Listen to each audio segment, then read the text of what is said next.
Cek, cek, cek suaranya masuk.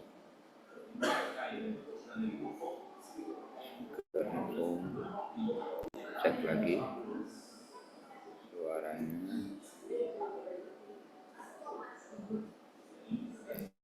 Cek lagi suaranya masuk atau tidak.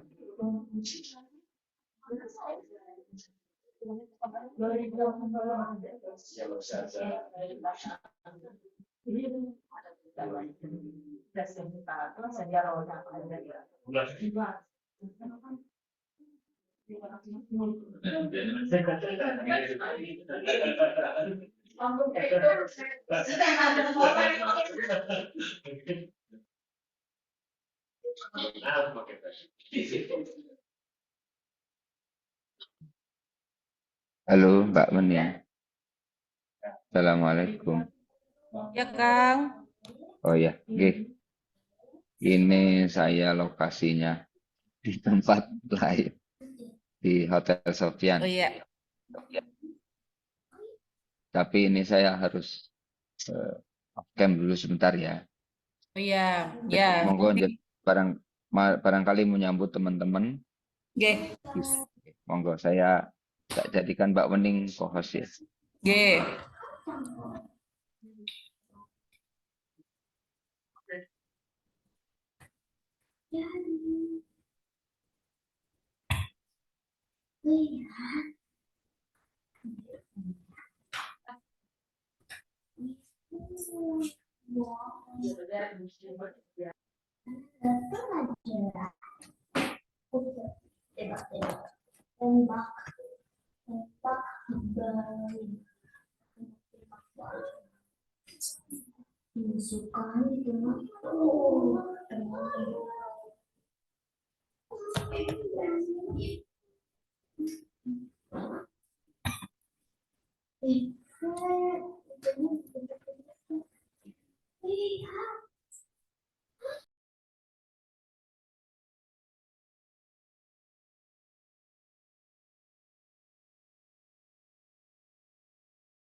Halo Dede kecil, lagi apa? Assalamualaikum, Bude. Waalaikumsalam. Lagi ngapain, no? Ya, biasa sama kakak-kakaknya. Kan semuanya free lah hari Minggu ya. Oh, iya. Jadi tugas mereka hari ini adalah membuat keributan. Biasanya hari ini ngomong Dede. Alhamdulillah. Ya, ini sambil menunggu yang lain ya. Bismillahirrahmanirrahim. Assalamualaikum warahmatullahi wabarakatuh. So, Waalaikumsalam. selamat sore rekan-rekan semuanya. Senang sekali ya kita ketemu lagi di hari Ahad sore. Ini ngomong-ngomong ini sudah 2 minggu dari pertemuan kita yang kemarin. 1 minggu atau 2 minggu sih? Satu Kenapa minggu, Mbak satu Bening. minggu ya? Ya Allah, kenapa rasanya seperti 2 minggu? Iya, iya, iya.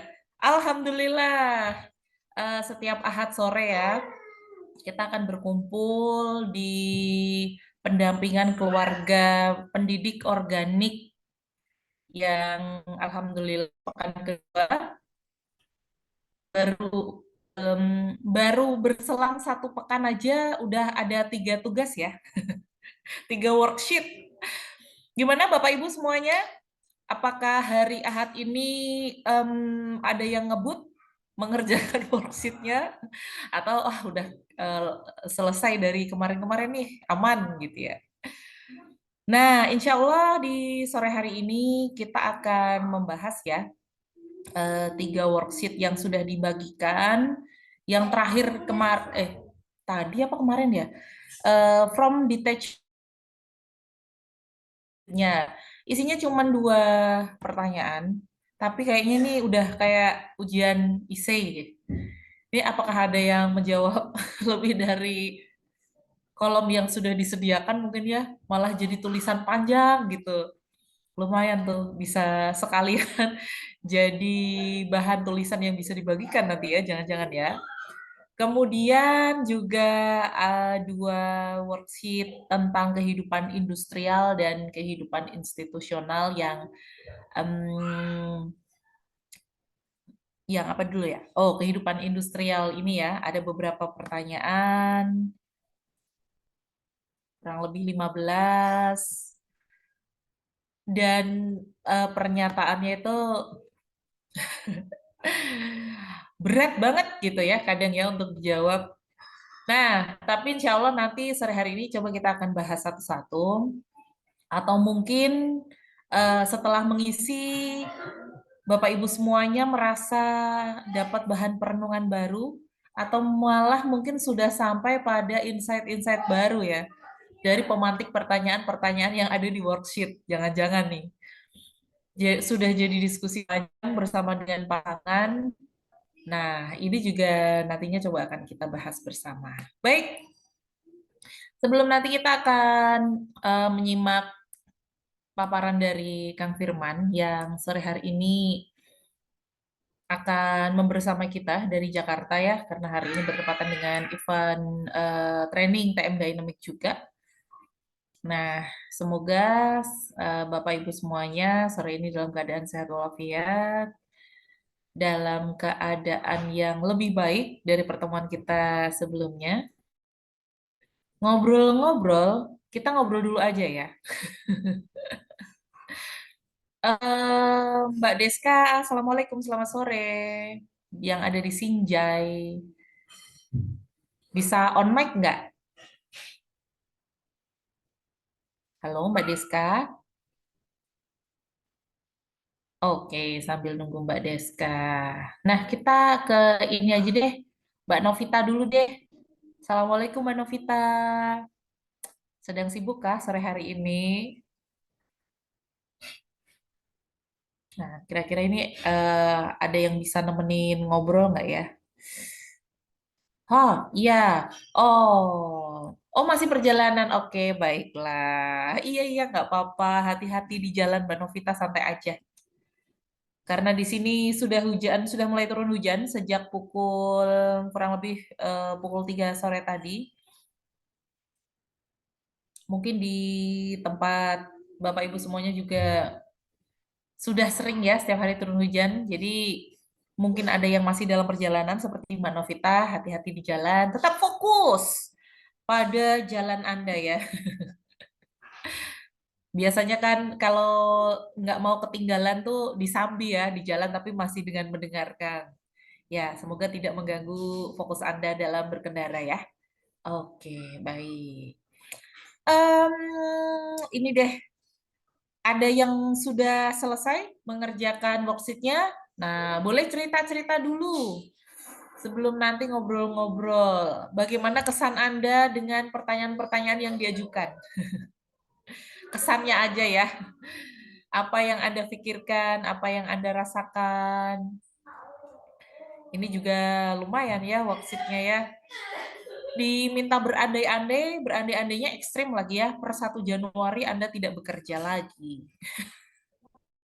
Diberhentikan dan nggak mungkin melamar pekerjaan ke tempat yang lain. Apa yang akan Anda lakukan untuk mencari nafkah?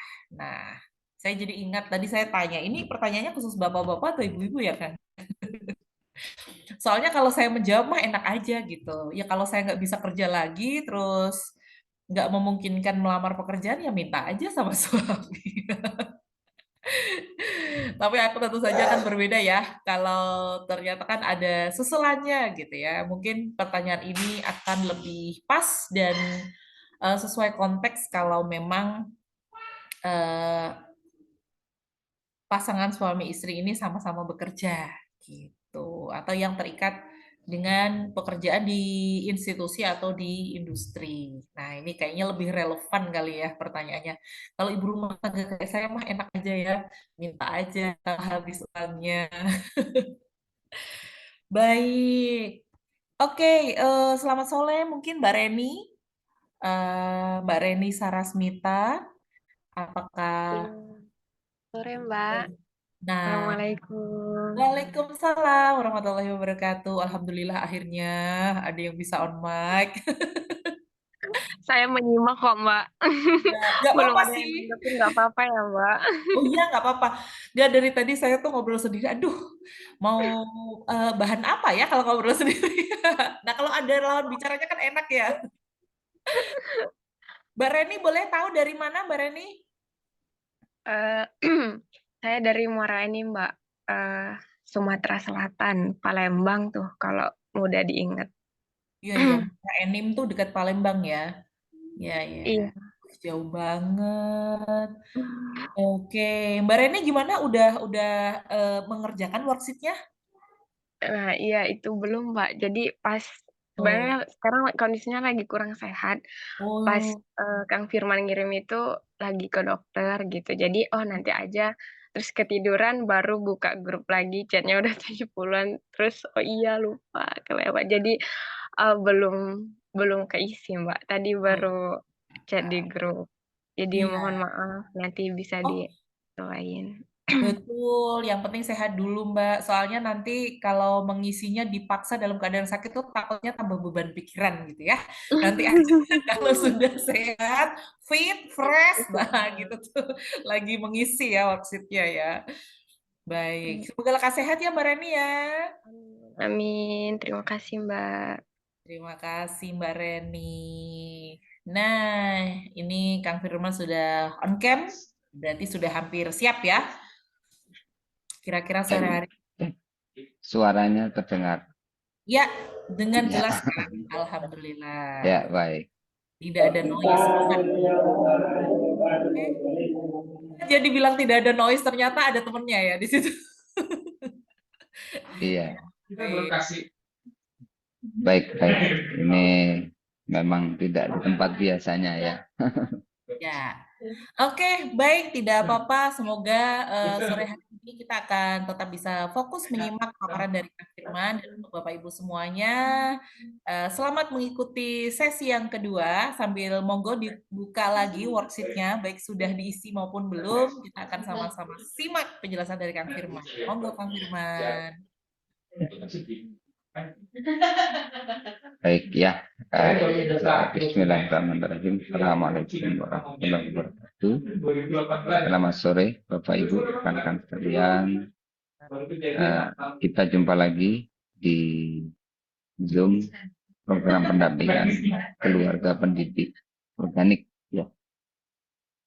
Ini pertemuan yang kedua, jadi kita baru jalan satu pekan. Dan dalam perjalanan ini memang kita memulainya dari melihat ke diri sendiri dan ke keluarga kita masing-masing. Apakah kehidupan kita dalam kehidupan natural itu berjalan dengan baik? Apakah adanya urusan-urusan institusional dalam hidup kita atau urusan industrial atau juga kehidupan virtual itu dalam batas wajar atau sudah memberikan dampak ya, memberikan dampak bagi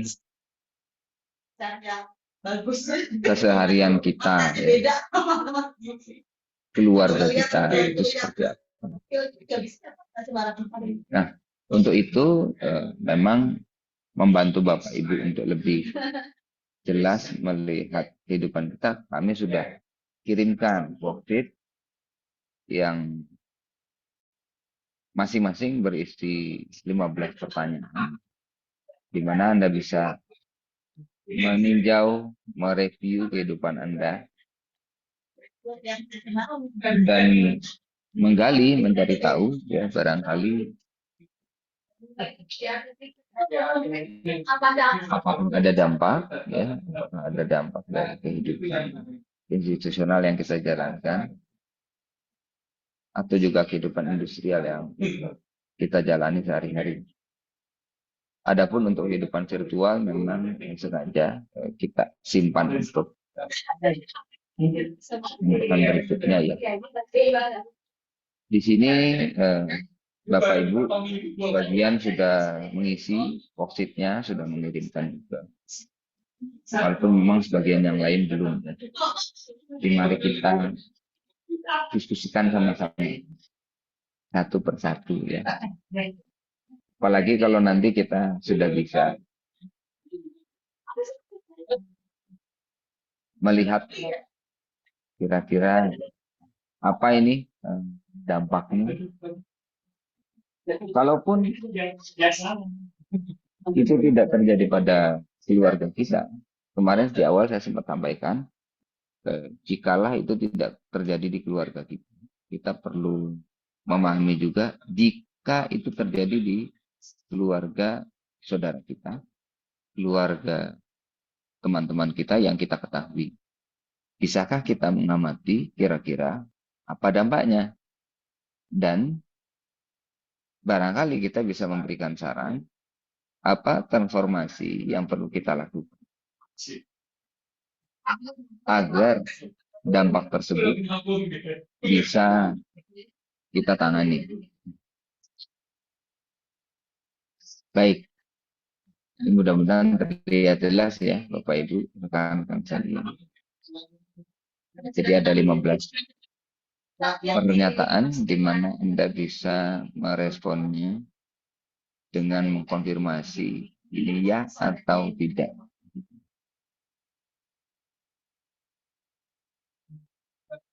Nah ini ada 15, kita dari sini aja ya, langsung ke sini. Kita lihat nomor 1. Dalam kehidupan keluarga yang masing-masing suami istri, keduanya bekerja full time di kehidupan institusi, apakah di perusahaan, instansi, yang mana artinya sejak pagi hingga sore masing-masing punya kewajiban formal. Nah, itu bagaimana Bapak Ibu? Kiranya apa ini dampaknya? Ya, barangkali ada yang mau menyampaikan pendapat Anda dan apakah memang ini terjadi di keluarga Anda? Kebetulan nih ada yang baru masuk nih. Kang Ajis ya. Dari Kebumen. Assalamualaikum Kang Ajis. Boleh Jackson barangkali bisa merespon. Bentar, ada Suaranya. oh oke. Benar ternyata sampai suara noise. Bentar. Berarti ini kita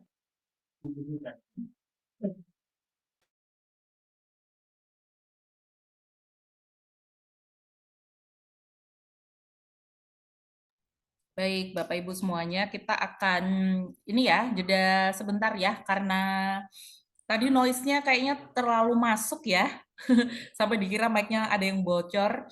Jadi ini sedang dicarikan bantuan untuk perbaikan suara, jadi biar suaranya Kang Firman bisa lebih terdengar dengan jelas gitu. Jadi mohon ditunggu sebentar.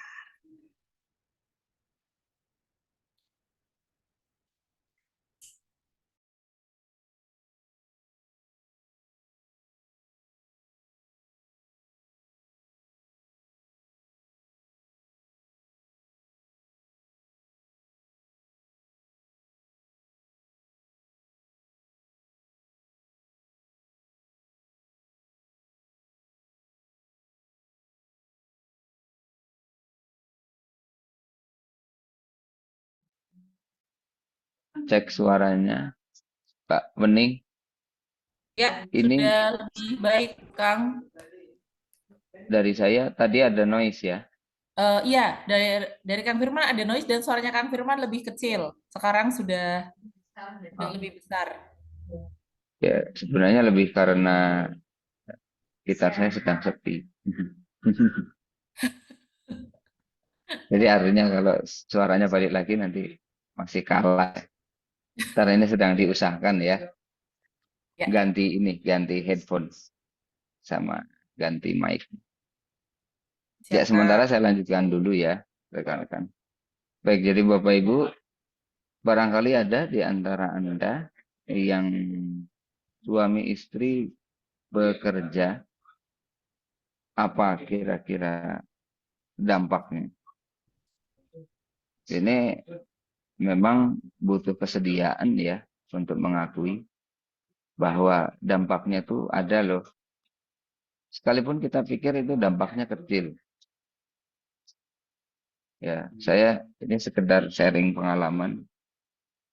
Ini bukan tentang suami istri bekerja, tapi ini tentang eh, seorang anak yang waktu kecil itu dia tidak tinggal bersama dengan orang tuanya, dia bersama dengan kakek neneknya gitu ya. Di zaman dulu tahun 80-an awal tinggal sama kakek nenek di masyarakat yang juga terbilang eh, tenang lah ya, terbilang tenang. Oh kayaknya kok nggak ada masalah tuh. Anaknya juga setelah beberapa saat dia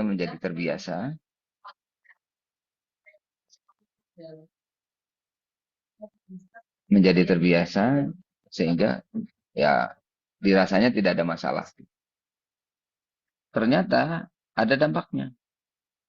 Dan dampaknya sampai hari ini sang anak sudah berusia 46 tahun itu masih mewarnai kehidupannya dan menghambat beberapa hal yang sifatnya fundamental bagi dia sebagai seorang laki-laki begitu ya. Mempengaruhi bagaimana cara dia berkarir, bekerja, bagaimana dia berhadapan dengan tantangan realita keseharian gitu. Itu ya. Nah, itu sebagai contoh. Baik, nah ini ganti lagi ya.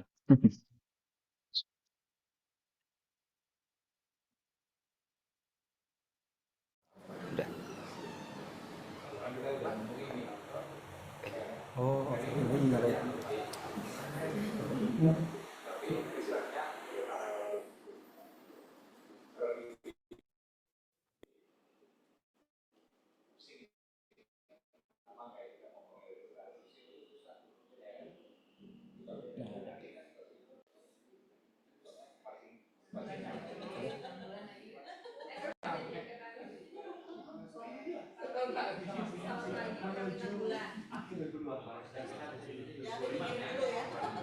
Cek.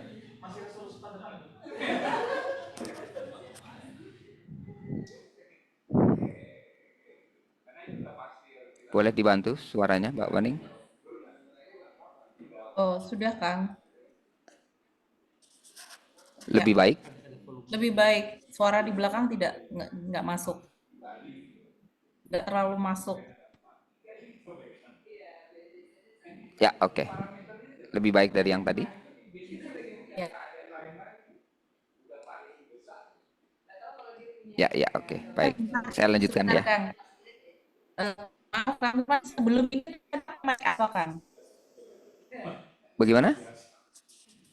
Sebelum yang ini, Kang Firman pakai mic apa? Pakai headphone juga? Pakai handphone juga. Ya. Ini kan Ya, berganti headphone. baik. Oke, Kang. Kalau noise-nya lebih jernih yang mana? Noise-nya sebenarnya tadi tuh tidak lebih baik yang tadi, Kang, kalau soal noise ya.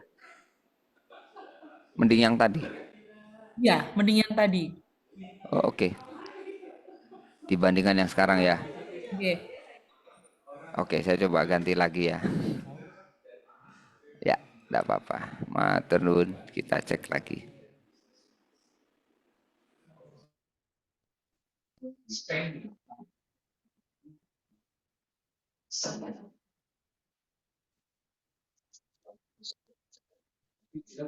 Ya, kembali ke sini. Baik. Semoga lebih baik. Ya, oke. Nah, baik rekan-rekan kalian. Jadi tadi ya, contohnya anak yang dititipkan dan itu hanya sekitar ya hampir 2 tahun lah. Saya tidak ingat, tidak tahu persis. Hampir 2 tahun ketika usia 1 tahun sampai 3 tahun itu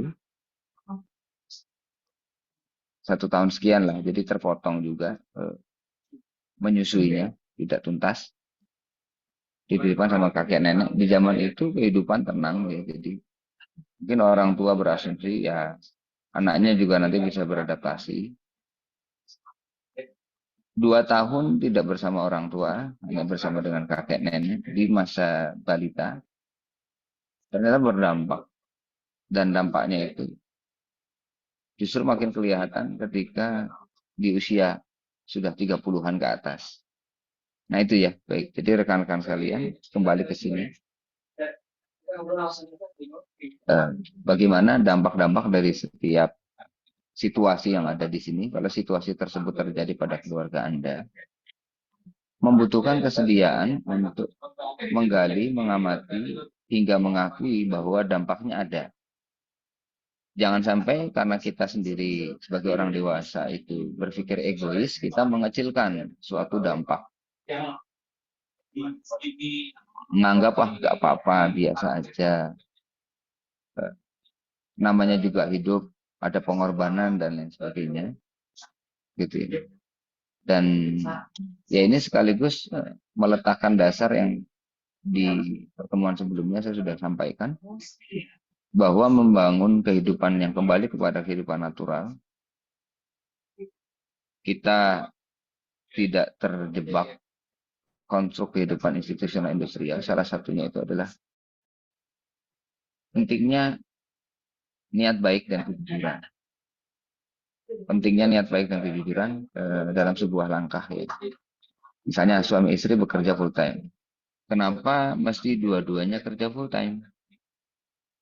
Apa tidak cukup yang kerja full time satu orang saja? Itu yang pertama. Kemudian kalau niatnya karena ya kami sama-sama punya amanah. Ini bukan soal uang. Ini soal tugas penting di organisasi, tugas dakwah barangkali, dan lain sebagainya, tugas profesi, misalnya dua-duanya. Kerja medis misalnya ya, tenaga medis. Saya punya tanggung jawab profesi yang harus saya jalankan. Namun insya Allah buat anak-anak itu semua baik-baik aja. Ya itu bagaimana kita yakin itu baik-baik saja? Apa sekali lagi dampak yang terasa? Ada nggak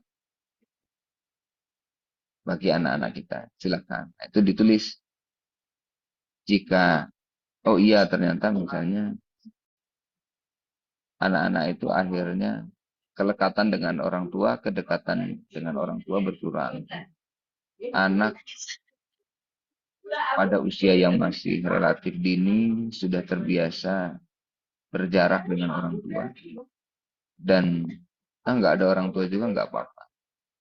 Ketika ada orang tua, dia kemudian terbiasa berekspresi datang. Ya. Asal anak akhirnya ketika remaja menjelang dewasa itu tidak banyak cerita ke orang tua. Dimulai dari ketika dia masih anak-anak, ada jarak dan dia kemudian dibiasakan beradaptasi dengan situasi tersebut, merasa dan mengekspresikan sikap datar-datar saja pada orang tua. Ada yang kemudian secara sederhana langsung melompat berpikir bahwa ya baguslah itu tanda anak saya mandiri. Ada perbedaan nyata antara mandiri dengan nggak butuh orang tua. Dan anak yang nggak butuh orang tua sejak usia yang masih awal, nanti ketika dia sudah 20 tahun, usianya 30 tahun, makin nggak butuh orang tua, dan dia akan lambat untuk menyadari ketika giliran orang tuanya membutuhkan dia. Walaupun dia menyadari, kayaknya orang tua butuh saya gitu. Tapi ya gimana gitu kan, saya juga punya karir yang harus saya bela-belain. Itu ya, jadi itu bisa terjadi seperti itu. Jadi baik dampak yang sudah ada saat ini maupun dampak yang mungkin ada di kemudian hari perlu Anda pikirkan. Dan jika Anda mengantisipasi tersebut, silakan Anda pikirkan kira-kira informasi seperti apa ya, informasi seperti apa yang perlu Anda lakukan. Nah, di sini ini ada sharing dari Mas Mujahid ya. Ada sharing dari Mas Mujahid di chat room. Dampaknya di anak nggak betah jika diajak ngobrol sama orang tua. Nggak betah ini bisa jadi karena tidak suka dengan pertanyaannya, tidak biasa dengan ngobrolnya. Begitu. Atau yang memang justru karena dia sudah terlanjur terbiasa, lebih nyaman kalau sendirian. Ketika anak mulai berpikir bahwa ternyata sendirian itu lebih tenang ya. Saya nggak harus ngedengerin orang tua ngomong panjang-panjang. Saya bisa lebih asik dengan diri saya sendiri. Ini ya bahaya begitu ya. Anak canggung dekat dengan orang tua. Dampak dari orang tua, misalnya dampak bagi orang tua, ya misalnya suami istri waktu ngobrolnya berkurang. Sehingga rawan miskomunikasi. Suami istri sibuk dengan pekerjaannya masing-masing, sampai di rumah masih mikirin pekerjaan masing-masing. Seperti itu. Apalagi kalau misalnya istri mendapati, saya kalau ada masalah, diskusi dengan rekan kerja, diskusi dengan atasan di kantor, lebih nyambung daripada kalau diskusi sama suami. Ternyata lebih pintaran partner kerja saya daripada suami saya. Saya bisa lebih mendapatkan ketegasan, kejelasan dari atasan saya daripada dari suami saya. Nah, hal-hal seperti itu juga perlu Anda antisipasi ya. Minimal disadari kalau ternyata ada dampak seperti itu. Nah gitu, Bapak Ibu ya. Jadi kita perlu lihat apa kira dampaknya dan kemudian apa transformasinya. Saya lanjutkan dulu dengan yang kedua. Kali ini kita tinjau secara khusus situasi di mana yang bekerja full time justru istrinya. Suaminya tidak. Nah ini situasi ini terjadi pada contoh di awal yang tadi saya katakan. Seseorang yang ketika masih balita, ini laki-laki ya. Dia masih balita umur 2 tahun. Itu ternyata tidak bersama orang tua ya. Mempengaruhi bagaimana kemampuan dia kerja ternyata. Dan cenderung dependen. Dan jadinya yang lebih punya determinasi untuk membangun karir, ya akhirnya malah istrinya. Kepada yang bersangkutan saya sudah sempat menawarkan bagaimana kalau kita minta istrinya resign, nanti berapa gaji istrinya itu kita ganti untuk 6 bulan ke depan, supaya ada waktu bagi sang suami untuk membangun karirnya, fokus pada satu bidang yang mau ditekuni apa, harapannya setelah 6 bulan ini dia sudah beradaptasi dengan cukup baik dan aktivitas keseharian sudah bisa balance lagi, tapi sudah kembali suami bekerja, istri di rumah, mengurus anak-anak terutama. Saya tawarkan begitu, istrinya siap untuk resign. Justru yang laki-laki, suaminya dia nggak mau. Seperti itu. Itu nanti dampaknya panjang. Nanti misalnya kepemimpinan suami jadi melemah. Rasa hormat anak kepada ayah berkurang. Rasa hormat anak pada ayah berkurang. Nasihat-nasihat ayah, didikan ayah, peladanan ayah juga pengaruhnya akan melemah pada anak. Istri dalam kadar tertentu bisa kemudian malah jadi makin merasa bisa pegang kendali. Ya, seperti itu.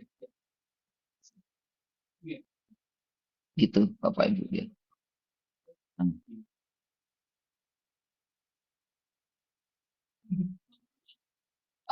Nah, ini ada sharing juga yang menarik dari Bu Reni ya, di Muara Enim tadi di Sumatera Selatan. Jadi Bu Reni ini mendapatkan begitu hangat kasih sayang nenek kakek kepada anak-anaknya. Hidup di kebun terasa sekali begitu natural. Sampai ditanya hari ini mau makan apa ya, makhluk apa, burung, udang, ikan. Nanti kakek mencari di sungai atau di hutan. Namun saya mendapati anak-anak kakek nenek saya itu tidak begitu peduli dengan masa tua kakek neneknya. Lalu saya membayangkan bagaimana ketika orang tua yang memang banyak abai terhadap anak-anaknya. Bagaimana kehidupan masa tua mereka kelak. Gitu ya. Jadi yang kakek nenek yang sangat memperhatikan anak pun di zaman ini, gitu ya. Ini karena pengaruh zaman ya. Jadi anak-anak yang sudah begitu disayangi oleh orang tua, itu saja masih bisa jadi tidak peduli karena terbawa perilaku zaman. Apalagi kalau anak-anaknya memang tidak diasuh dengan intens oleh orang tua dan anak.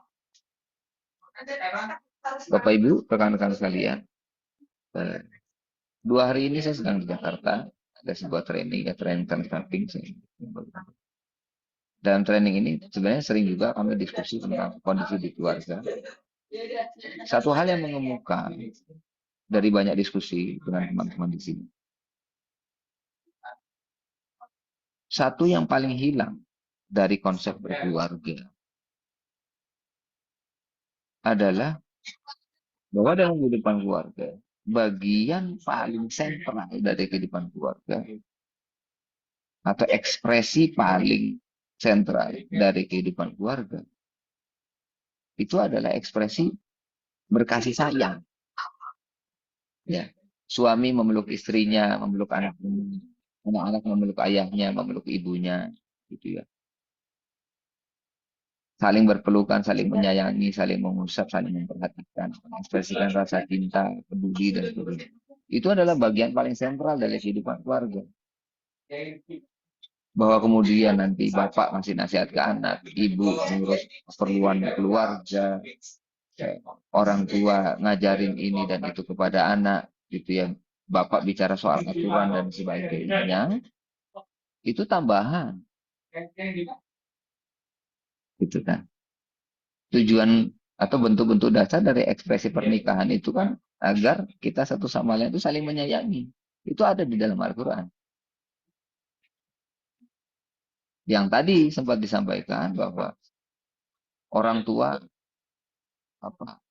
nggak nyambung sama anak. Anak nggak betah ketika diajak ngobrol sama orang tua.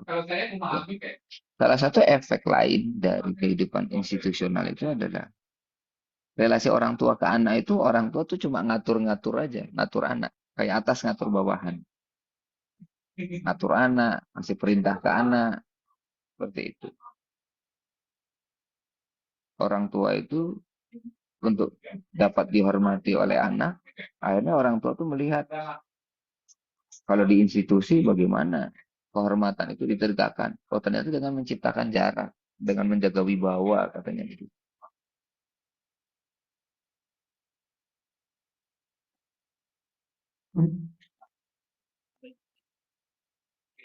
Gitu ya.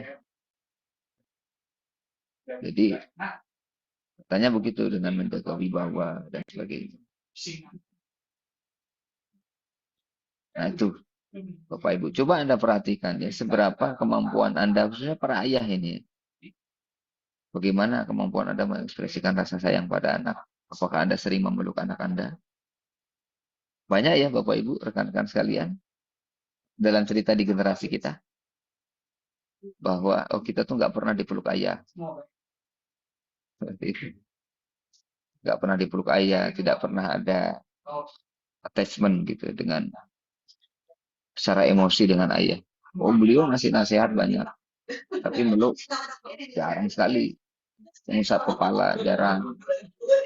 Gitu. Jadi ekspresi kasih sayang itu kok sulit sekali didapat dari orang tua kita. Apakah laki-laki memang nalurinya begitu dari sana? Enggak kok.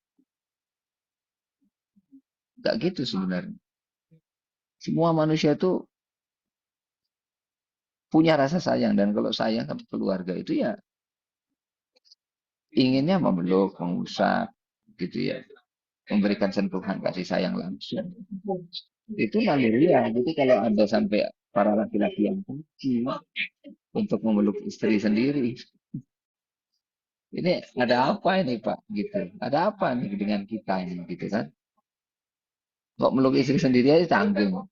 Udah halal Pak, sudah halal. Begitu ya. Ibu-ibu di sini ayo ngacung ya. Siapa nih yang merasa iya nih suami saya jarang meluk saya. Gitu. Itu salah satu bentuk bahwa kehidupan institusional itu sedemikian berpengaruh pada kehidupan keluarga. Sampai ekspresi emosi saja terpengaruh. Gestur bahasa tubuh di keluarga pun jadi berubah. Baik, kembali ke sini. Suami istri bekerja full time, apa dampaknya? Atau justru istri yang bekerja full time, suaminya tidak, apa dampaknya? Orang tua yang sibuk bekerja sehingga kurang waktu bersama keluarga. Bahkan ketika yang bekerja hanya ayah sekalipun, bisa saja sang ayah saking sibuk bekerja kurang waktu bersama keluarga. Apa dampaknya dan apa transformasi yang mau Anda lakukan? Ya, silakan. Apakah ada dari 1 sampai 3 yang itu dampaknya terasa dalam kehidupan Anda, dan apa komitmen transformasi yang mau Anda lakukan? Boleh Anda tetapkan di sini ya. Kalau suami istri bekerja full time, apakah transformasinya? Ya, istrinya berhenti bekerja, atau istrinya mengubah pekerjaan full time menjadi pekerjaan paruh waktu, part time. Seperti itu. Kalau istri yang bekerja full time, suami tidak, apakah caranya dengan cara dibalik? Ya. Gimana? Apa ya transformasinya? Kalau sibuk bekerja sehingga kurang waktu bersama keluarga, transformasi apa yang akan Anda lakukan? Mengurangi kesibukan, berpindah unit kerja, berganti perusahaan, apalagi kalau pekerjaannya sampai LDR, itu apa transformasi yang akan Anda lakukan ya? Sadari bahwa dampaknya itu tidak bisa kita sepelekan, Bapak. Kita, jadi begini Bapak Ibu kan sekalian. Jadi pendidikan ini, karena ujungnya kan kita bicara soal pendidikan organik. Jadi pendidikan itu bukan sekedar transfer knowledge. Kalau transfer knowledge, modal buku, modal sekarang kelas-kelas online, materi YouTube, file-file digital, e-learning atau apapun namanya. Seakan-akan sudah bisa menggantikan cara belajar konvensional, cara belajar tradisional. Enggak Bapak Ibu, kami tidak sedang membicarakan hal itu. Bukan sedang bicara gimana supaya anak kita pintar pelajaran akademik itu. Tapi pendidikan dalam arti sesungguhnya. Pendidikan yang berangkat dari kehidupan bersama di keluarga, kasih sayang orang tua kepada anak. Itu 1, 2, dan 3. Kita lanjut masih tentang keluarga dan pekerjaan. Nomor 4, 5, 6, dan 7 silakan Anda lihat. Ya. Apakah aturan cuti membatasi kehadiran di momen penting keluarga? Ya, ada anak punya kegiatan penting di sekolah, ada saudara kita yang menikah, ada orang tua kita yang sakit dan butuh dirawat. ada kumpul keluarga, silaturahim keluarga besar, Anda tidak bisa hadir karena ya Anda harus stay dengan rutinitas kantor Anda, rutinitas perusahaan. Apa kira-kira dampaknya dan bagaimana transformasi yang mau Anda lakukan? Lokasi tempat tinggal ditentukan oleh lokasi tempat kerja. Apa kira-kira dampaknya? Jadi Anda mencari lokasi tempat tinggal yang mendekati tempat kerja. Kalau dalam batas wajar memang tidak apa-apa. Kalau Anda mendapati lingkungan tempat tinggal yang bagus untuk pendidikan anak-anak sekaligus dekat dengan tempat kerja.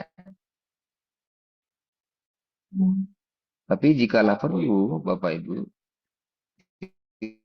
pilihlah tempat tinggal meskipun jauh untuk kembang anak-anak kita, untuk kesehatan jasmani, kesehatan rohani keluarga kita.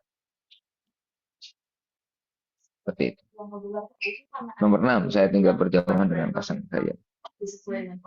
Bapak Ibu, rekan-rekan sekalian, saya pernah ya, dan tidak hanya sekali, sekian kali ya mendapati orang-orang yang dengan bangga bercerita, saya dengan istri saya sudah LDR selama 15 tahun, sudah LDR 20 tahun, semua baik-baik saja. Kami bisa mengelola kehidupan keluarga kami, anak-anak sekolah sudah pada kuliah, bagus kok, semua baik-baik aja. Bisa LDR itu mungkin.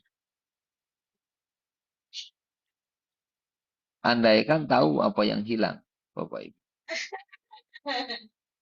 Andaikan orang tahu apa yang hilang dari ketika berjauhan ya, suami istri, dalam kualitas kehidupan berdua dan kualitas kehidupan Anda dengan anak-anak, Anda tidak akan mau gitu ya. LDR itu saya yakin betul. Seperti itu. Sampai yang ke-7 ya. Agenda keluarga ditentukan oleh agenda kerjaan. Akhirnya ya apa-apa. Jadi Bapak Ibu, seakan-akan hari Senin sampai Jumat Anda itu dikuasai oleh pekerjaan Anda. Lalu Anda sisakan Sabtu dan Minggu untuk keluarga. Itu saja sebenarnya sudah tidak sehat. Ya. Jadi Anda tuh seperti hanya intens berinteraksi dengan istri dan anak itu di Sabtu dan Ahad aja. Gitu. Kalau Anda sudah terbiasa dengan itu, ya sama. Apa yang saya sampaikan adalah, andaikan Anda menyadari apa yang hilang, apa yang Anda lewatkan ya. Nah ini, Mas Mujahid sharing lagi nih. Ya, orang tua sakit, tidak bisa hadir langsung. Karena jarak tempuh atau waktu cuti yang diatur gitu ya. Ini fakta yang sudah sering terjadi. Baik, jadi Bapak Ibu, saya ingin sekali menekankan kepada rekan-rekan semua, andaikan kita sadar kualitas kehidupan seperti apa yang kita lewatkan, yang tidak kita dapatkan.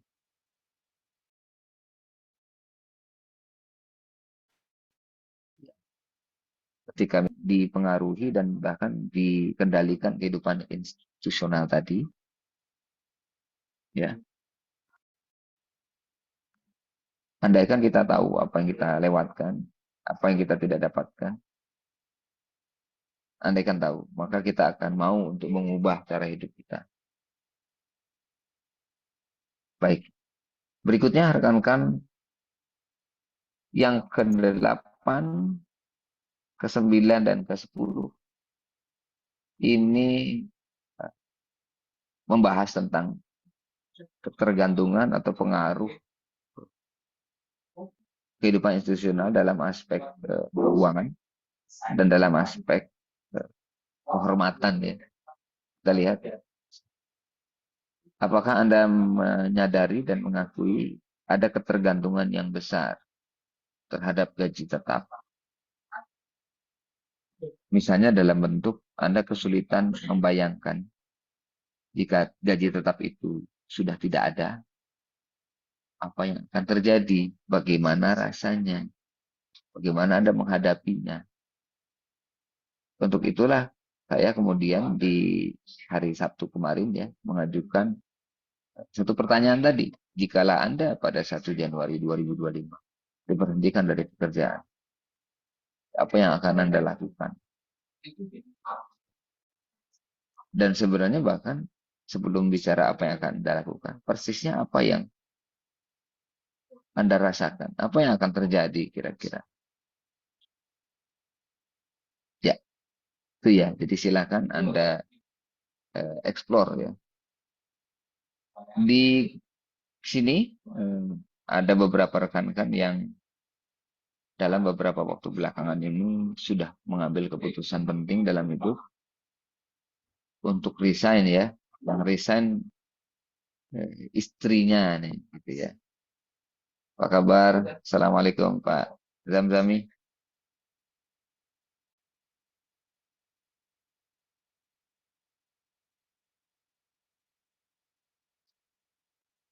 Cek. Waalaikumsalam warahmatullahi wabarakatuh. Alhamdulillah baik, Kang. Baik, baik. Boleh cerita sekilas Pak, setelah Bu Desi resign, bagaimana rasanya?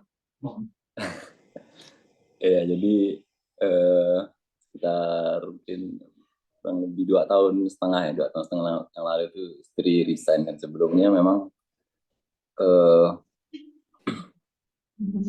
kami merasa, saya sendiri sebagai suami memang merasa mengembalikan kami ke track kami lagi dan ke rel kami. Sebelumnya memang saya pun bekerja, waktu itu pun saya sebenarnya bekerja di luar kota, cuman saya lebih sering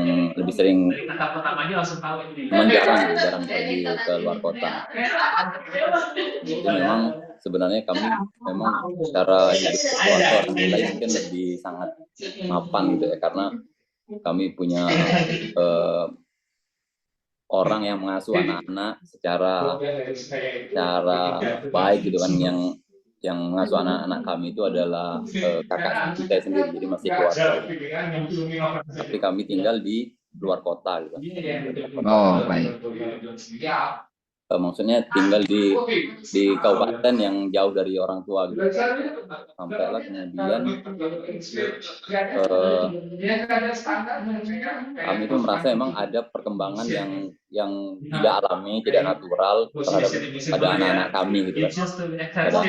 Jadi kami merasa ada yang kurang, ada yang hilang dari anak, dan kami pun merasa ada yang tidak lengkap yang kami berikan sebagai orang tua kepada anak-anak. Ada yang tidak lengkap yang kami berikan kepada anak-anak itu tidak lengkap. Dan memang sebelumnya itu istri memang ada bilang mau resign gitu kan, karena buat pekerjaan. Tapi kami itu tidak dapat pembanding yang tidak dapat support gitu, tidak dapat kenapa kami harus resign, tidak dapat support. Sampai akhirnya ternyata ada orang-orang yang resign, ada yang komunitas orang-orang yang mementingkan keluarganya gitu kan, dan alhamdulillah kami dipertemukan dengan komunitas seperti itu gitu. Salah satunya mungkin ya dari komunitas di teman-teman di Thailand. Sekarang pasca resign ini Qadarullah itu kan 2 tahun yang lalu juga orang bapak saya meninggal, kemudian ibu itu tinggal sendirian di kota yang juga berbeda dengan kami, karena dengan resignnya istri itu jadi saya dengan keluarga tuh mudah gitu untuk mengatur kehidupan kami. Jadi kami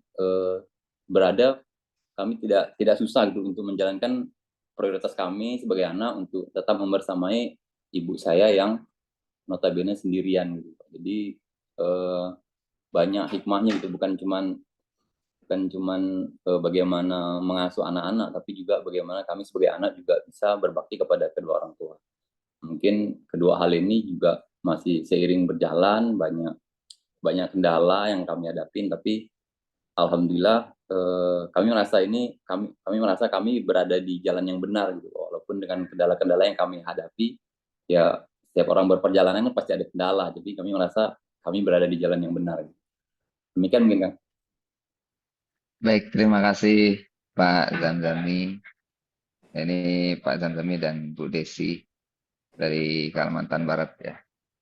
Sebelumnya sama-sama bekerja dan kemudian Bu Desinya yang resign ya Pak ya. Pak juga. Nah, ya.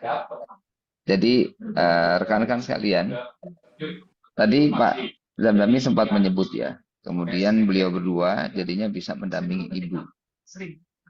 Bisa Bapak Ibu bayangkan rekan-rekan sekalian, apa pengaruh lanjutannya bagi ibu beliau? Ya, barangkali hidup menjadi lebih tenang selepas sepeninggalnya suami beliau, begitu ya Pak Zamzami ya, kan sudah. Ya.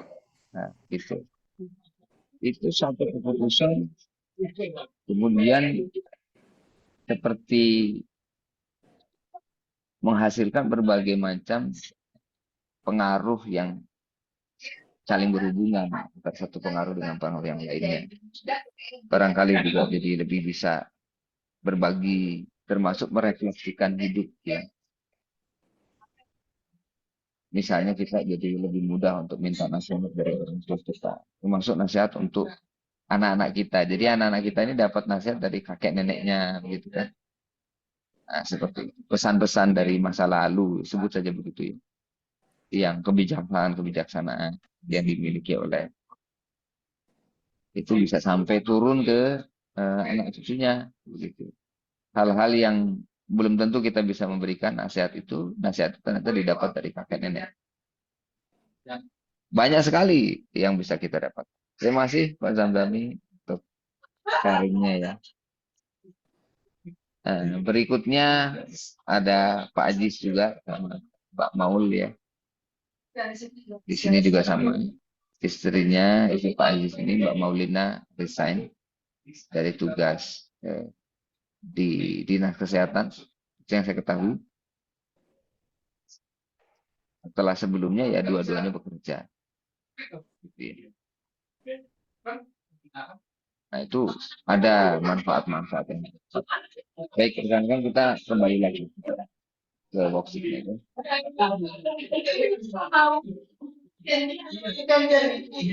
Fisik baru 3 kali kok. Nomor 9. Bapak Ibu, rekan-rekan kalian. Ada statement atau pernyataan seperti ini. Kami mengandalkan skema cicilan dan asuransi. Itu dalam kaitannya dengan ya berbagai macam kebutuhan keuangan keluarga. Sesuatu yang mungkin di masa sekarang dianggap wajar sebenarnya. Tapi Bapak Ibu dan rekan sekalian, andaikan kita tahu betul apa pengaruhnya.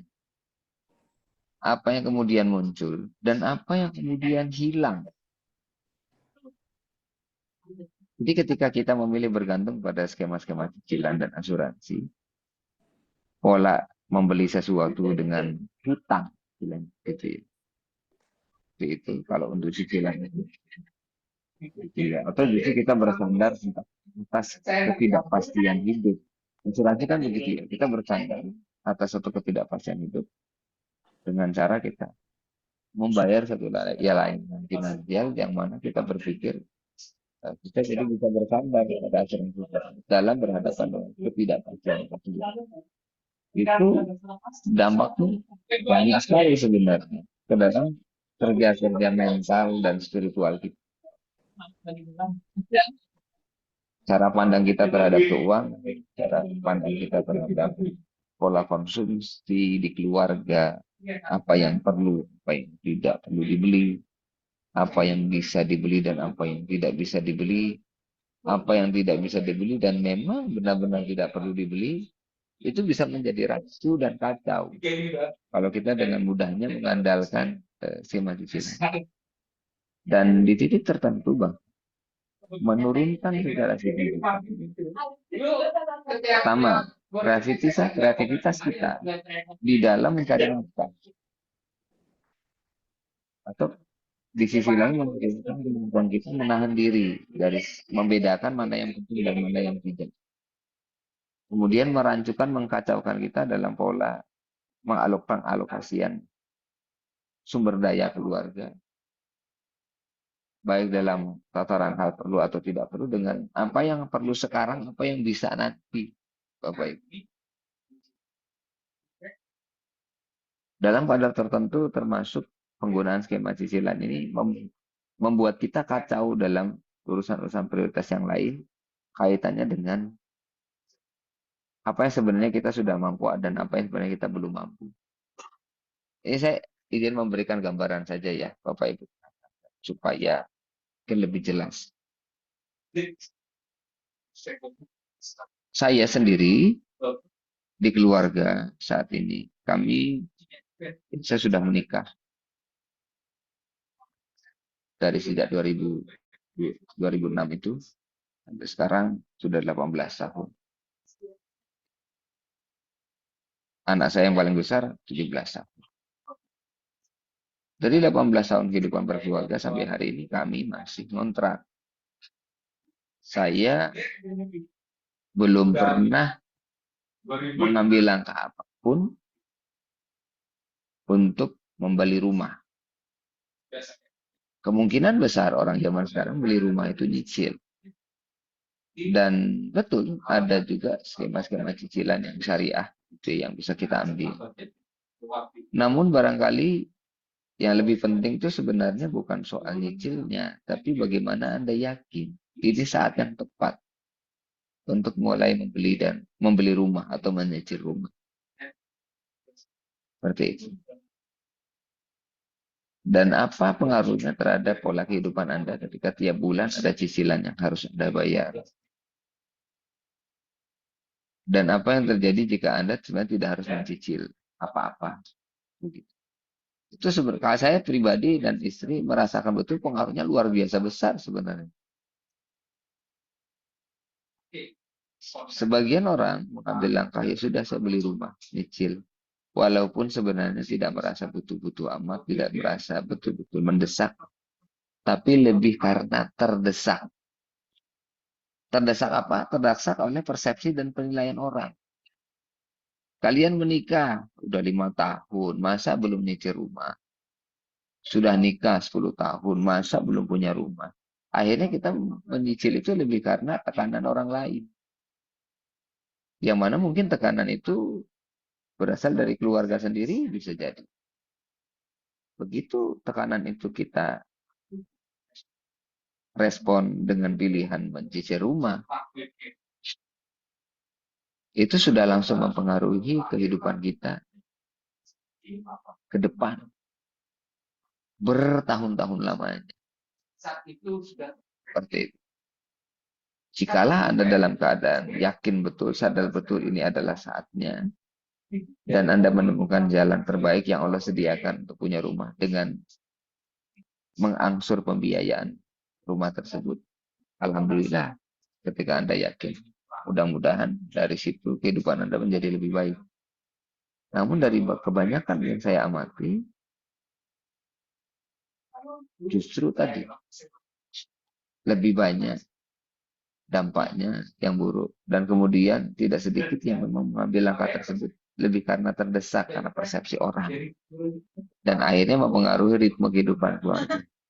Apalagi jika kemudian tanpa kita sadari, tanpa Anda sadari, Anda terjebak dalam suatu akad keuangan yang tidak memenuhi syarat-syarat syariah. Nah, Bapak Ibu, kalau kita sudah berurusan dengan urusan-urusan yang kategorinya itu riba, pengaruh terhadap kehidupan keluarga itu sangat besar. Sekali lagi, mungkin tidak disadari. Tapi andaikan kita sadar, ya, saya yakin kita tidak akan sama sekali akan mengambil resiko berurusan dengan sesuatu yang masuknya kategori sudah riba begitu. Sampai pengaruhnya kepada anak, kepada pendidikan anak, kepada adab dan akhlak mereka dan seterusnya. Gitu, Bapak Ibu. Namun betul, kalau kita sudah sangat familiar di kehidupan institusional, itu kan umum sekali. Ya, orang yang bekerja di instansi, perusahaan, itu bahkan ditawarkan untuk menggunakan berbagai fasilitas cicilan dan juga asuransi. Bahkan dikesankan ini sebagai supporting system dan kemudahan hidup. Sebagai sebuah privilege yang sayang kalau tidak diambil. Gitu ya. Dan ini sudah sangat umum kan di masyarakat kita. Ya, KPR BTN di Perumnas dan lain sebagainya. Kredit kepemilikan rumah, kredit kepemilikan kendaraan pribadi, asuransi kesehatan, asuransi jiwa, asuransi pendidikan dan lain sebagainya. Ya, bahkan seperti sudah menjadi standar kan di negara ini BPJS gitu kan. Nah, ini kira-kira apa dampaknya? Baik yang Anda sudah rasakan betul atau apa yang bisa Anda amati dari orang lain. Ya, silakan Anda cek dan kemudian apa transformasi yang akan Anda lakukan. Kalau Anda sedang mencicil sesuatu, apakah segera menyelesaikan cicilannya dan kemudian tidak menambah cicilan baru? Atau apa kira-kira ini? Nomor 10. Ada ini terjadi di kehidupan Anda? Kehidupan keluarga besar Anda? Yang dihormati itu yang punya jabatan. Efeknya banyak ini. Efeknya mulai dari yang punya jabatan jadi sombong, yang tidak punya jabatan jadi minder, benar salah jadi nggak jelas. Karena kalau yang ngomong yang lebih dihormati karena jabatan, walaupun omongannya salah, tidak berdasarkan ilmu yang benar, itu yang dibenarkan omongannya. Sementara kalau ada di antara kita yang hidupnya benar, ilmunya benar, mengutarakan satu pendapat, masukan kepada keluarga besar, tetapi karena dianggap, siapa sih kamu nih, jabatan nggak punya, begitu. Udahlah, diam aja. Kalau sudah sampai seperti itu, wah bahaya. Gitu ya. Nomor 11, 12, 13. Nah ini langsung masuk ke bagian inti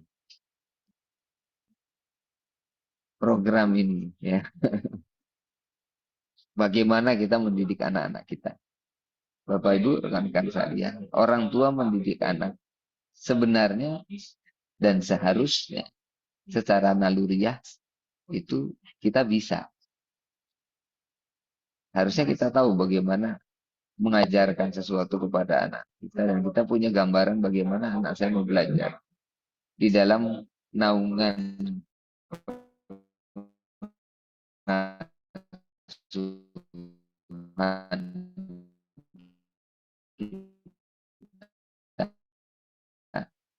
dalam naungan pendidikan. Silakan Bapak Ibu, bagaimana rasanya? Apakah Anda memang merasakan seperti ini? Saya nggak tahu bagaimana anak saya harus belajar kalau dia tidak sekolah formal. Seperti itu. Ya, yang jelas secara umum dari pengamatan kami, ya akibat yang pertama itu adalah ya orang tua jadi tidak memiliki kapasitas kemampuan untuk mendidik anak.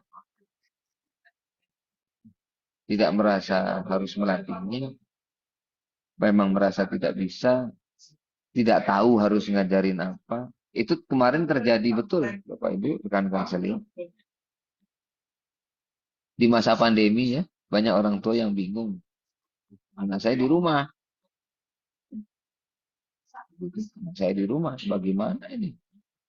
Gimana saya mendidiknya. Seperti itu. Bahkan ketika ya sudah saya akan berusaha mendidik anak-anak saya. Itu bingung juga mau ngajarin apa. Sampai di titik tertentu orang tua banyak berpikir berarti saya harus ngajarin pelajaran sekolah ya. Itu yang secara mendasar naluri mendidik kita tuh sudah betul-betul terkikis gitu Bapak. Jadi izin menyampaikan dalam satu kalimat sederhana. Kita sebagai orang tua, kita yang ngedidik anak, kita harus ngajarin apa? Sebenarnya simpel Bapak Ibu. Ajarkan anak-anak Anda agar hidup seperti Anda. Itu aja. Itu aja. Anda sholat Bapak Ibu, ajarkan anak-anak Anda sholat. Terus Anda bilang, gimana cara ngajarkan sholat? Loh, kan lebih aneh lagi gitu loh. Loh, Anda kan sholat. Ya udah, suruh anak Anda niru sholat Anda. Semua bacaan Anda, itu yang Anda ajarkan. Terus kemudian ada orang tua dengan jujur berkata, ya sebenarnya saya juga nggak yakin bacaan sholat saya itu udah benar atau belum. Gitu. Oh, itu terima kasih untuk kejujurannya. Tapi kan aneh lagi kan. Kalaulah ada orang dewasa berpikir, saya belum yakin bacaan sholat saya itu udah benar atau enggak. Loh, kita udah umur berapa nih, Ben? 30 tahun, 40 tahun. Ya kalau merasa bacaan sholatnya nggak yakin benar, ya dibenerin lah. Gitu. Kapan benerinnya? Ya hari ini, nanti pada maghrib. Lihat apa lah gitu, materi apa, buku apa, baca kitab apa gitu ya. Apakah doa iftitah saya sudah benar? Apakah doa sujud dan ruku saya sudah benar? Doa iftitah saya sudah benar, doa tasyahud saya sudah benar. Nah, banyak yang kemudian bacaan saya, aduh saya nggak lancar mengaji gitu ya. Kan aneh juga orang dewasa berkata, saya nggak lancar mengaji. Jadi supaya anak saya lancar mengaji, biar saya ngaji sama gurunya, sama ustadznya aja loh. Terus kenapa nggak Anda saja yang ngaji sama ustadz gitu sampai Anda lancar? Nanti Anda sebagai orang tua sudah lancar, ajarkan ke anak. Gitu ya. Nah, ini Mbak Wening cerita tuh. Saya masak, anak-anak lihat, lalu lama-lama terlibat. Akhirnya mereka bisa masak sendiri. Kayak gitu aja Bapak Ibu. Orang tua mendidik anak itu kan sebenarnya sesimpel itu. Cuma kan kemudian nyambung ke yang ke-12. Kalau saya yang mendidik, ya anak saya nanti nggak punya rapot. Nggak punya ijazah. Terus jadi anak saya itu seberapa kemampuannya. Gitu ya. Sampai kita jadi merasa tidak punya kewenangan apa-apa untuk menilai anak kita sendiri. Padahal itu anak kita sendiri. Saya tidak pandai ngajar, saya tidak pandai. Bapak Ibu, anak Anda itu hidup bareng Anda. Ngikut Anda, bantuin Anda, bersama Anda. Nanti anak Anda itu seperti Anda. Sesimpel itu. Jadinya malah tinggal kita sebagai orang dewasa menjaga kualitas hidup kita. Kalau kualitas hidup kita sudah kita jaga baik, anak-anak tinggal mengikuti. Baik, nah jadi ini transformasinya apa nih? Kalau Anda tidak tahu bagaimana Anda belajar di pendidikan formal, dampaknya apa? Tadi dampaknya sudah beberapa kita singgung. Transformasi yang dilakukan. Kalau Anda merasa tidak bisa menilai kemampuan anak tanpa rapot dan ijazah, dampaknya apa? Ya. Dan lalu transformasinya. Tidak bisa membayangkan bagaimana bekerja tanpa ijazah. Makanya ada pertanyaan juga kemarin ya, tentang bagaimana jika anak kita harus membangun karir tanpa ijazah. Punya ijazah tapi ijazahnya ternyata dianggap tidak berlaku. Atau apapun lah. Faktanya misalnya ketika anak Anda punya ijazah tapi selama pekerjaan tidak kunjung dapat. Iya, tidak kunjung dapat itu sudah merupakan sebuah situasi yang menggambarkan sebenarnya anak Anda itu seperti orang nggak punya ijazah. Punya ijazah pun setiap melamar pekerjaan nggak diterima.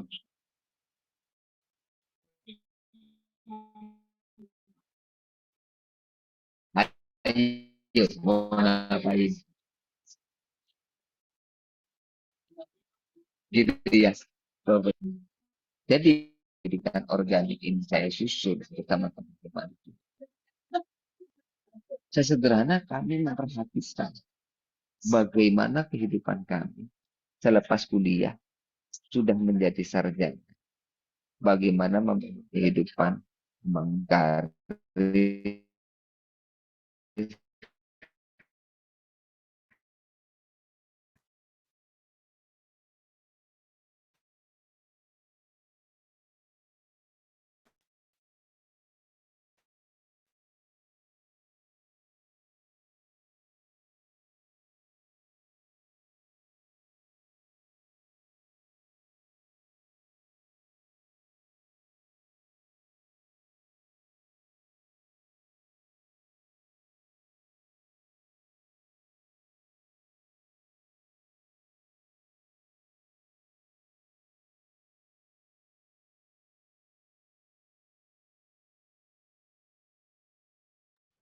Apakah nge-freeze? Sepertinya nge-freeze ya? Oh iya. Oke.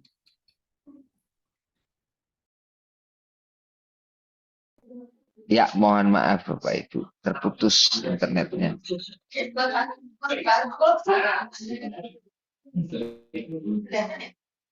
Gitu ya Bapak Ibu rekan kalian. Jadi berkenaan dengan ijazah tadi. Ini paling simpel Bapak Ibu. Saya tidak kemudian berpikir nggak boleh punya ijazah. Ya silakan aja. Itu seperti orang punya kendaraan, terus punya SIM. Ya bagus kan? Gitu. Tapi yang terjadi sekarang ini Bapak Ibu, inilah kemudian yang menjadi concern saya. Sekarang ini banyak orang punya SIM, tapi nggak bisa mengendarakan kendaraannya dengan baik. Ayo, coba Anda bayangkan. Apa jadinya jalan raya kita? Ketika semua orang punya SIM, tapi sangat sedikit orang yang mengerti aturan lalu lintas. Sangat sedikit orang yang dalam mengendarakan kendaraannya itu bisa mengendarakan dengan benar. Amalnya kan jadi nggak benar tuh di jalan raya, jadi membahayakan orang. Tapi mereka merasa sah saya pakai kendaraan. Anak umur 15 tahun dengan cara sedikit banyak ngakalin aturan bisa punya SIM, bisa pakai motornya ke sana kemari,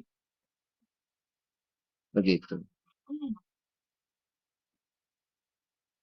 Begitu ya Bapak Ibu berkenaan dengan jasa. Nah,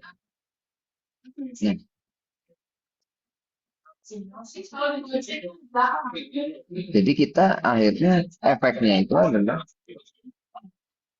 karena orang mencari ijazah, mencari syarat administratif, orang itu bisa sampai lupa untuk mengisi substansi, lupa untuk membangun karakter, membangun kompetensi, membangun dedikasi,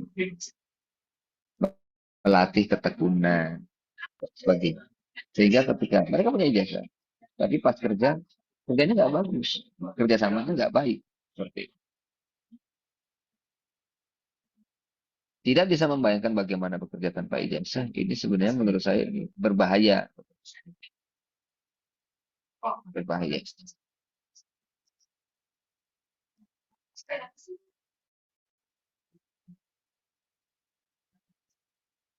Berbahayanya dalam banyak hal sampai level akhirnya orang menghalalkan berbagai cara agar dapat ijazah. Seperti itu ya. Pernah Anda menyaksikan sendiri orang-orang yang menghalalkan berbagai macam cara untuk dapat ijazah? Ya orang kan jadinya takut banget gitu. Kalau nggak lulus ujian, jadinya nyontek, kan gitu. Jadi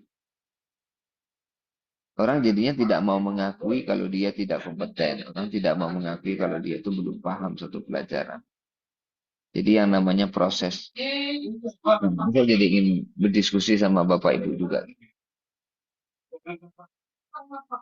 Mengapa orang itu tidak bisa melakukan ujian ketika SD, SMP, SMA, juga kenapa orang itu nggak bisa ujian sesuatu yang dia pilih aja? Dalam hal ini saya jadi tersadar sesuatu. Masih mending ujian bikin SIM loh. Ujian bikin SIM kan suka-suka kita. Kapan mau ujian tinggal datang. Buktikan kemampuan Anda. Ujian tulis, ada ujian psikotes barangkali. Ujian keterampilan mengendarakan kendaraannya. Ujian datang aja sesuai dengan waktu masing-masing. Kenapa orang akhirnya mencontek? Kenapa orang ini memaksakan diri? Karena dalam pendidikan formal, ujian itu hanya bisa di akhir semester, bahkan orang itu karena sakit saja. Karena sakit. Itu bisa dianggap, bisa dijatuhi status nggak bisa lulus mata kuliah tersebut. Tidak bisa naik kelas hanya gara-gara bukan karena nggak punya ilmu. Tapi pas jadwal ujian dia nggak bisa hadir. Karena sakit misalnya dan sebagainya. Itu kan memang kehidupan kadang-kadang begitu ya. Kehidupan institusional itu. Aturannya itu tidak bisa mengantarkan orang mendapatkan substansi. Justru menghalangi orang dari mendapatkan substansi. Kenapa orang nggak boleh ujian itu? Ya nanti aja Pak, 2 minggu lagi, 3 minggu lagi, sebulan lagi saya ujiannya. Yang lain ujiannya sekarang loh Pak. Ya mohon maaf Pak, saya memang belum siap kalau ujian sekarang. Kalau saya paksakan ujian sekarang, nilai saya bakal jelek. Seperti itu. Nah itu dianggap aneh. Seperti itu. Belum nggak aneh kok. Natural aja. Saya baru siap sebulan lagi, 2 bulan lagi. Kalau ada keterlambatan itu berdampak bagi saya, ya saya juga yang menanggung dampaknya kan. Bukan orang lain, saya tidak merugikan siapa-siapa dengan saya ujian itu 2 bulan lagi. Di sisi lain kalau ada yang pengen, Pak saya mau ujian duluan, saya udah siap sekarang. Gitu kan. Ya boleh juga dong kalau orang mau ujian duluan kan. Begitu Bapak Ibu. Ya, jadi Bapak Ibu yang saya hormati, pesan utama sebenarnya dari kami berkenaan dengan bagaimana kita bersikap kritis, berpikir ulang, meninjau ulang berbagai bentuk kebiasaan yang sudah dianggap lazim dalam kehidupan institusional dan industrial ini, agar kita bisa menciptakan kehidupan natural yang betul-betul berkualitas. Sehingga dalam kehidupan natural tersebut, tujuan-tujuan dasar kehidupan bisa kita penuhi. Tugas-tugas dasar kehidupan bisa kita penuhi. Amal-amal terbaik kita sebagai hamba Allah, sebagai seorang manusia, sebagai seorang ayah, sebagai seorang ibu, sebagai orang tua, suami, istri, sebagai seorang anak tadi ya, Pak Damzami ya. Itu bisa kita lakukan. Itu loh Bapak Ibu. Kehidupannya sesungguhnya kehidupan natural. Urusan-urusan institusional itu ada untuk mensupport. Yang terjadi sekarang, kehidupan institusional industrial itu justru menghambat, menghalangi, mengganggu, bahkan sampai menyimpangkan kehidupan kita dari yang tadinya kehidupan natural baik. Kehidupan natural kita akhirnya tidak terurus dengan baik. Dan dampaknya membekas ke generasi-generasi setelah kita. Bisa sampai menciptakan ekstrimnya kepunahan kehidupan keluarga kita. Seperti apa sih kepunahan kehidupan keluarga kita? Ketika orang tua kita, ayah ibu kita sudah meninggal. Misalnya Anda 3 bersaudara, 4 bersaudara, 5 bersaudara. 5 bersaudara ini silaturahminya semakin renggang. Ya, antar kakak adik sudah jarang bertemu. Sehingga efeknya nanti di generasi anak-anak kita pun sudah nggak kenal dengan sepupunya. Tidak kenal cerita kakek neneknya. mbahnya, mbah kakung, mbah putrinya itu nggak tahu. Sehingga termasuk kebaikan-kebaikan yang ada di orang kakek nenek kita. Kakek nenek kita dulu petani yang sangat punya sawah luas, habis sawahnya. Kakek nenek kita itu adalah orang yang taat beragama, ilmu agamanya terkikis tidak menurun sampai ke anak cucu. Kakek nenek kita sholat, anak-anaknya masih sholat, tapi cucu-cucunya mulai banyak yang nggak sholat. Ya, itulah kepunahan keluarga, gitu ya. Jadi ya bangkrut itu betul-betul bangkrut, habis total. Semua kebaikan hidup yang Allah berikan kepada keluarga kita tidak bisa kita pelihara, kita syukuri dan kita wariskan. Padahal Allah sendiri berpesan kepada kita, ya hendaklah kita itu memperhatikan, jangan sampai kita meninggalkan generasi yang lemah di belakang kita. Allah pun memerintahkan bahwa ya lindungilah keluargamu, dirimu dan keluargamu dari siksa api neraka. Gitu, Bapak. Itulah purpose dari kehidupan natural kita. Ya. Bukan sekedar kehidupan institusional di mana kita masuk ke dalam institusi, punya kehormatan selama di institusi, dan kemudian purna tugas sebagai orang yang diberi medali Satya Lencana, purna bakti 25 tahun menjadi PNS. Itu aja tertinggal itu, lencana di dada. Udahlah, paling sama uang pensiun yang nggak seberapa. Ya, yang pensiun itu pun ternyata bahkan diperebutkan orang. Ya, orang banyak memilih pekerjaan. Itu saya pernah diskusi dengan teman waktu saya masih mahasiswa. Waktu mahasiswa dan bahkan sudah SMA. Aneh juga ya orang mencari pekerjaan dengan bilang, saya ingin mencari pekerjaan yang ada jaminan pensiunnya. Baru saja mau mulai bekerja, udah mau pensiun. Seperti itu. Kan aneh ya. Ya itu pun jika umur kita sampai ke masa pensiun. Gitu. Kalau enggak, ngomongin pensiun di umur berapa sih? 56, 60 tahun. Sementara karir itu dijalani dari sejak umur 22, 23, atau 25. 25 sampai 55 saja itu 30 tahun yang panjang gitu. Kok pilihannya berdasarkan apa yang akan terjadi setelah karirnya berhenti? Itu kan aneh. Pilihlah sesuatu dari karir Anda berdasarkan apa yang akan terjadi selama Anda menjalaninya. Kan begitu logika sederhananya itu gitu loh. Kok berpikir dari apa yang akan terjadi setelah saya pensiun? Aneh itu sekali. Buat saya jujur Bapak Ibu itu aneh sekali. Dan itu menjelaskan bagaimana ternyata justru kehidupan institusional itu membuat kita tidak bisa berpikir jernih. Tidak menggunakan akal sehat kita. Yang simpel saja gitu. Jadinya hidup itu jadi aneh Bapak Ibu. Dan sekali lagi yang menjadi concern kami adalah akhirnya tugas-tugas utama kehidupan itu tidak terpenuhi. Itu sebenarnya yang jadi concern kami. Jika kita dengan kehidupan natural kita punya urusan institusional karena bekerja, namanya suami, bapak-bapak, wajar dong punya pekerjaan, harus punya pekerjaan. Salah satu kemungkinannya bekerja di perusahaan, di instansi. Selama kita bisa mengelola kehidupan institusional kita, mengelola kehidupan industrial kita, mengelola dampaknya, memilih transformasi hidup yang kemudian baik buat keluarga, then everything is fine. Semua baik-baik saja. Yang penting kendali ada di tangan kita. Seperti itu. Dan saya berkeyakinan di masa depan kita bisa kok ya menciptakan institusi-institusi, menciptakan kehidupan industri yang ramah keluarga, ramah kehidupan spiritual, ramah dengan anak, ramah dengan pendidikan. Itulah tujuan yang sedang kita perjuangkan.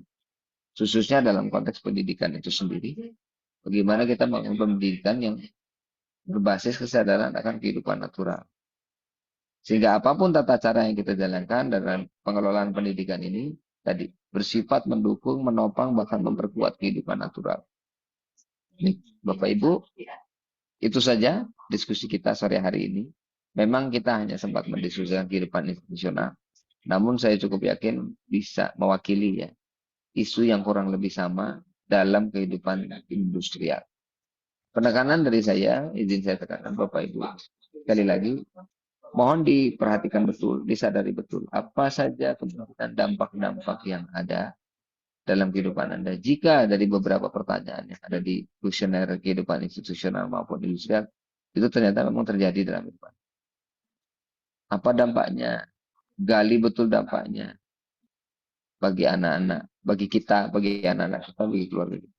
Termasuk sadari apa yang kemungkinan hilang atau Anda tidak alami karena situasi yang sedang berlangsung saat ini. Sehingga, oh iya, saya sadar apa yang tidak saya dapatkan dengan saya LDR. Misalnya. Oh, saya sadar apa yang tidak saya dapatkan ketika saya memilih kalau beli sesuatu itu nyicil aja gitu ya. Dan ketika Anda nyicil sebenarnya Anda belum betul-betul perlu. Tidak ada kedaruratan. Hanya karena, oh bisa kok dicicil, cicil mobil aja gitu ya. Itu apa yang hilang dari hidup Anda. Jadi ketika, oh hidup saya tuh bisa ya nggak punya mobil misalnya. Nah, ada loh yang Anda dapatkan ketika Anda hidup itu nggak punya mobil. Jadi bukan sekedar, oh saya nggak dapat mobil. Justru ketika Anda nggak punya mobil itu mungkin ada yang Anda dapatkan. Seperti itu Bapak. Baik, demikian diskusi kita sehari-hari ini. Ya, diskusinya bisa kita lanjutkan nanti di grup WhatsApp. Dan rencana saya sebenarnya mungkin nanti di sekitar hari Selasa atau Rabu, barangkali Bapak Ibu juga berkesempatan atau membutuhkan, kita bisa kembali diskusi Zoom. Atau bahkan jika Bapak Ibu merasa ingin diskusi secara personal, silahkan hubungi saya, nanti kita jadwalkan diskusi one-on-one, lebih personal barangkali. Jadi saya juga merespon inisiatif rekan-rekan ya. Anda yang lebih tahu tepatnya apa yang Anda butuhkan di dalam proses keberlangsungan program pendampingan ini. Satu hal yang bisa kami janjikan adalah insya Allah setiap pekan kita berjumpa. Namun di luar itu kami siap merespon, membantu apapun yang Anda butuhkan. Karena Anda yang lebih tahu tentunya ya. Apa tepatnya yang betul-betul Anda butuhkan, apa yang betul-betul ingin Anda diskusikan. Izin mengakhiri, saya kembalikan ke Mbak Mening ya, jika ada Mbak Meningnya. Ya, Kang. Baik, terima kasih Kang Firman dan Bapak Ibu semuanya yang sudah hadir pada sore hari ini. Semoga yang belum bisa mengisi ya worksheet-nya, tadi sudah ada gambaran-gambaran untuk bisa lebih melengkapi worksheet yang belum dikerjakan. Semoga pertemuan kita kali ini membawa banyak hikmah untuk kita renungkan bersama dengan keluarga dan sampai ketemu insya Allah Ahad sore pekan depan. Kalau gitu saya mohon izin undur diri. Terima kasih atas kebersamaan Anda. Assalamualaikum warahmatullahi wabarakatuh. Waalaikumsalam warahmatullahi wabarakatuh. Itu biasanya yang diminta itu. Jadi